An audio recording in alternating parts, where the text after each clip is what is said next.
they're going to be losers until they decide to shift their game and look at who they are as people and what they're here for and what their purpose is, or maybe not at all. And that's really none of my business.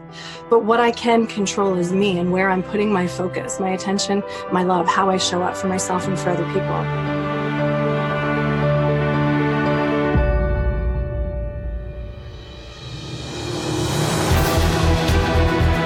Welcome to the Thriving After Divorce podcast, where you learn the secrets to reclaim your life and turn your breakup into your breakthrough. Transformation expert, internationally published author, and online show host Tanya Marie Dubé will help you quickly pick up and move on as you tune into interviews with some pretty cool experts from around the world, showing you how to live your best life after divorce. If you're ready to learn the skills to finally put your divorce behind you for good, dig down really deep, and step into your highest self, then you're in the right place. Here's your host, online educator and mom of two, Tanya Marie Dubé. Hi, everybody. It's Tanya Marie Dubé. You are listening to the Thriving After Divorce radio podcast. It is Monday morning. How is everyone doing today? The topic today for our conversation is going to be all about dangerous relationships and having to deal with the shame and the blame and the guilt and the rejection that come with these god-awful relationships. Now, I call these dangerous relationships because we keep getting into these relationships with men who are not giving us what we want or what we need. And then we are forced to go through the guilt and the shame and the rejection of the entire thing, which leads us inevitably to blame who is responsible for the failure of this relationship. But is that really the question? Or should the question really be, why do we keep getting ourselves involved with people who are not right for us? Now, many of you know that I'm going to say the answer is because we're not taught how to make an actual plan for our lives when we are children. I think it's fair enough to say that, right? There should be some fundamental things that you have to learn about yourself, like who you are, what you want, what you like, why you want what you want, what it's going to take to have these things, what kind of life you're going to live, and then, and only then, what kind of man actually fits into this world that you've created for yourself. And if he's anybody worth anything, he's going to have done the exact same thing. He's going to know who he is, what he wants, what it's going to take to get there, and what kind of woman is going to fit into that plan. Now, your guy has to have goals and dreams and be actively working towards these things. You're not a sit on the sidelines of your life kind of girl. Maybe nobody ever told you this, but God, you're so much more than that. So yesterday I was reaching something for a piece that I'm recording, and I came across these numbers, these crazy numbers. So the odds of you existing are nuts. It's insane. So in order for the exact coding to make you who you are, this has to mean that the right sperm and the right egg had to meet. And that in itself, to make you exactly who you are, is a 1 in a 250 million chance. Those are your odds of actually surviving, just for that one sperm and that one egg to make it happen. So never mind that exact same thing had to happen in every single person in your entire lineage since the beginning of your family timeline, just to make you who you are as you're standing or sitting, if you're sitting, and breathing as you're listening to this. So do you understand that alone should be enough to catapult your brain into thinking about all the possibilities? And now think if you've got kids, that had to happen for your ex-partner too. Everything had to line up exactly throughout that entire lineage to make these little people in our lives the special little muffins that they are, right? So that's no joke. So now ask yourself, why do we sit here day after day living a life that we're not happy with, choosing partners who are not supporting the lives that we want to live? Why do we think that certain levels of success are for other people and not for ourselves? So here's the thing. Instead of putting yourself in a position to have to deal with the shame of your choices, the blame of who did what and why it fell apart, the guilt, and this is guilt on many levels, right? Like what the divorce is potentially doing to your children, or working full time if that's what you got to do to make ends meet. Maybe it's who you became during your marriage, and then the rejection from others and all their opinions, and possibly the rejections of your spouse if that spouse left you. I mean, there's a lot, right? Now, let me say this. Most of the women who find me had goals and dreams before they got married. So did I, and lofty goals, right? Some of us were very well educated before we got married, and we, for some reason, put all of that aside. And I don't want you to feel badly for putting those things on hold to raise a family. Your children needed you. That was a decision that you made at the time for whatever reason. It's all water under the bridge now. But what I want you to come to terms with is this: age, as we know it, like how old you are, as we recognize it, it is just a number. It really is. It's just a way for humans to measure all kinds of existence on this planet for all kinds of reasons. And none of those reasons, I can guarantee you, include shaming yourself into not pursuing your goals. So just like you came up with reasons and excuses and fears to not pursue your dreams in the past, you're doing the same thing right now. But instead of saying that you've got kids and that's why you can't work, you're saying that you're too old and that's why you can't pursue your goals. So I say this: instead of worrying about what other people think, because let's be honest, it's none of your damn business what other people think about you and the way you're living your life right now, no one's business. How about instead we put that energy into goals and dreams that we have and stop acting like the fears we have are real, because they're not. They're all in your head. So I want you to imagine a whole bunch of people. This is a funny exercise. Imagine a whole bunch of people pointing their finger at you and they're laughing and they're all saying, that you have a different color hair than you really do. Really basic. So if you're a brunette, imagine a whole bunch of people pointing and laughing and saying, you have blonde hair, and they're laughing at you. Now, obviously, how stupid is this? You have brown hair. If you're a brunette, you have brown hair. You don't have blonde hair. So it's obviously not even funny. So why are they laughing? You'd probably think they're completely whack and just walk away. So this is how I want you to see your fears. It's other people's opinions about you. It doesn't mean that they're true. I know exactly the time when I became really afraid of what other people would think about me. When I was little, many of you know I grew up in foster care, and the one home that kept me for 8 years really spent a lot of time working and developing my self-worth and my self-confidence, and they pushed me to do things that I really wanted to do, my strengths, right, which is really cool. So I was an actress. I started acting at 5 years old, and I was the lead soprano in my church choir. I was the kid who got all the lead roles in all of the school plays, and it was really fun. I had a great time standing in front of all these people, singing and dancing and doing voices and just being a kid, right? I had a great time doing all of that. But then, my mom got married, and she married this man who was just a horrid creature for many reasons that I won't get into today. But he was a really bad stepfather, like really bad, like tricking me into thinking that he loved me when he didn't was one awful thing. So one day I was singing in the car, and he told me he was looking at me through the mirror, the rearview mirror. So he's looking through there and making eyes at me. And I'm singing, and I think I was singing Whitney Houston, which is obviously, no one can sing Whitney Houston except for Whitney Houston and the handful of people who are talented enough to sing like her. So I wasn't hitting the notes probably, but he wanted to tell me in that moment that I was really ugly, that I had a fat ass, and that I had a really bad singing voice, and that if anyone ever told me it was good, it was because they were lying to my face. Yeah. So that was like a knife in my heart, and it stuck with me forever. And I guess I would be lying if I said that still doesn't hurt. Of course it does, to the core. But the truth is that I don't have a bad singing voice. I have a nice singing voice. And some may think that my bum is big, but I don't care. I'm happy to not be rail thin. Like, that's just my body type, and I'm happy with my body type. I don't know. There's going to be people that are always going to say one thing to my face and something else behind my back. So now that I understand that that's a fact, well, then that's okay too.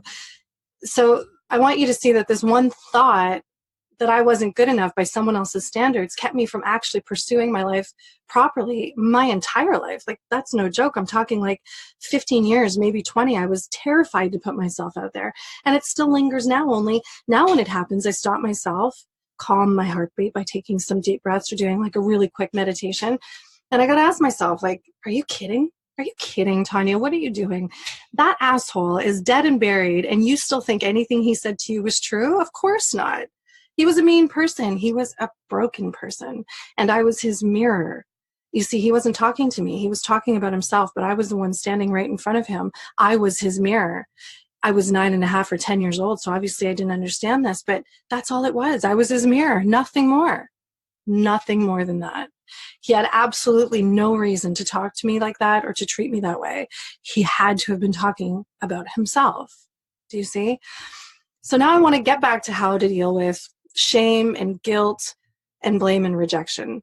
So really quickly, shame. You're embarrassed because your decision didn't take you to the right place. Okay, so what? So what? It's fine. You still have a lot of life to live, and you had one of the biggest experiences of your life to learn from. So really, the only place to go is up. The guilt that you're feeling guilty for loads of reasons. And a lot of it has to do with what you've said or what you've done or how you behaved, and for placing all your money on the wrong man. So did I. But that's okay. We're meant to live and make mistakes. And let me use this moment to say that I call this failing forward, because of the immense lessons we learn when we fall, right? Blame itself happens when you can't look at how long you spent doing the wrong thing. So now it's easier to say it was the other person's fault. I've had men in my life who have done all kinds of awful things to me. And at the end of the day, it's not okay, but that's still on me, right? I put myself there.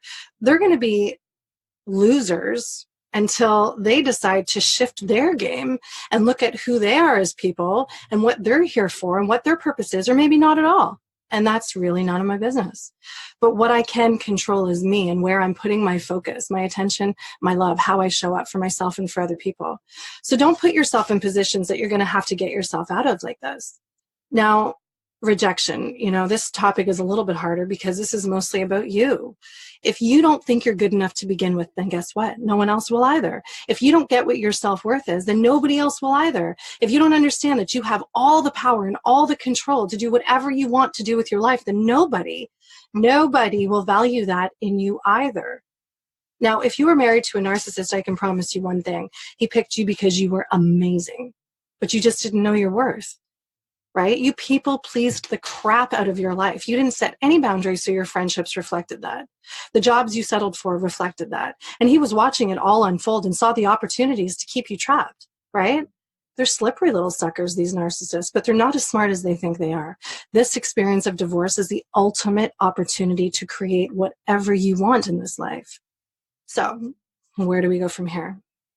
I suggest that you take a really long, hard look at what's going on in your head and take a pen and a piece of paper and write out what you want for the rest of your life. And it can't be based on how much money you have or time you have. Just simply put down what you want and then write why. So if you want to be a screenwriter, write that, put that down. And your why needs to go deep, so deep that maybe it will move you to tears. Remember that your dreams and your goals, and get your head and your heart out of caring what others think, so that you don't put yourself down in the guilt and the shame and the blame and the rejection, right? Remember your dreams and your goals. And if you're listening to this and you're the one who did someone dirty, apologize and mean it. Saying you're sorry means everything to someone when they need to hear that. And if it will help them move on with their lives in a constructive and beautiful and powerful way, then all the more reason to do it. I always talk with my 13-year-old daughter about be the example that you want to see. Just do it. She's having a hard time with a kid at school, and this is a girl she's known for years. Suddenly they're in grade 8 and everyone's a different person, right? All these kids decide to be different people. There's the popular group, then there's the kids that don't give a crap. And then there's, the ones that are, nerdy bookworms like I was, we suddenly go into all of these different groups. And so my daughter was at a loss, and she was saying, why is this girl suddenly treating me like this? We were really good friends. What does this mean, Mom? And my answer is, she's probably going through something. Whatever it is that she's going through, she's probably going through something, and she doesn't know how to deal with it. So my advice to her was be the example that you would like to see. What can you do for her as your friend? She's like, what are you talking about? This girl isn't even being nice to me. Well, no, but she was nice to you before. And just because she's not nice to you now doesn't mean that should change who you are. So what can you do for her? She's like, well, I can't talk to her because she's not going to even sit down with me. I don't even know how to approach this. Her group of friends, think whatever they think of me, like it's not going to happen. And I said, why don't you set up an appointment with the school guidance counselor? And in that meeting, just sit there and say to her, I just wanted to take this chance to say that I love you and I miss you. And whatever path we go on that's separate from each other, just know that I'm still your friend. And if there's something going on in your life and you need to talk, this is a safe space. We can do this. We can come here once a week. We can come here once a month. Whatever it is, you're not by yourself. So she did this, and she had this meeting. What she really wanted to do, her ego came front and center and just needed to be validated or, accepted. And like she needed something from this girl that it doesn't matter if we get that from other people or not. The point is, how are you going to show up in this situation, right? How are you going to show up when the chips are down and you're being pushed and you're being challenged. You're being challenged to step up or step down. So which one is it going to be? And I think in this whole process of divorce and healing, we should always be looking for opportunities to step up. It's so easy to step down, isn't it? It is, especially when our ego comes front and center. He can't talk to me like that. These are conversations that we're having constantly. He can't talk to me like that. Who does he think he is? What a jerk. Why does he always do this? Why does he always do that? It's so easy to get lost in these conversations. But just understand that if you came out of a toxic relationship, your ex is broken. They're broken, and there is a chance that they will never fix themselves. They will never come back together. And that's not your problem. Right? Now, I know some of you are saying it is my problem because I have children. Yes, it's your problem only as far as you have kids. And what I mean by that is the conversation that goes on in your house does not have to include him. The conversation that goes on in your house can just be about what it means to be a fundamentally good person at your core, how to stop people pleasing or not even begin at all when they're little kids, right? Little kids want to please their parents, but make sure that they understand that there's a line drawn there, right? Setting boundaries, really important. Be a good person, show up, be the example that you want to see. Whatever your ex is doing in his house, I mean, they're going to see the difference between right and wrong or good and bad or whatever you want to label it. So back to what I was talking about. So now I have a download for you. So I've written a guide to help you sort through these beginning stages of your divorce. Or if you've never dealt with your divorce, this is a really good guide for you too, because it'll put some things into perspective that maybe you didn't give yourself time to think about. So I've called it, it's called the Divorce Recovery Starter Kit, but it's 3 things that every newly divorced single mama should know as she's embarking on this new path. Now, it's easy to spiral, to feel so lonely that you don't know what to do with yourself. It's easy to fall into the arms of another man while you're vulnerable and not knowing what step to take first. So again, the guide is called the Divorce Recovery Starter Kit, and you can go to tanyadube.com/sign up to get it for free. So it's TANYADUBE.com//sign up, right? SIGNUP. So thank you so much for listening. Please do not forget to like, comment, review, and share my podcast. As many of you know, I have a goal of reaching 1 million women, and with your help, I know we can do this. So please share this with your family and your friends and your colleagues today. So thank you so much again for listening. I'm so happy you were here with me this week, and I will see you here same time next week. Have a great week, y'all. Bye.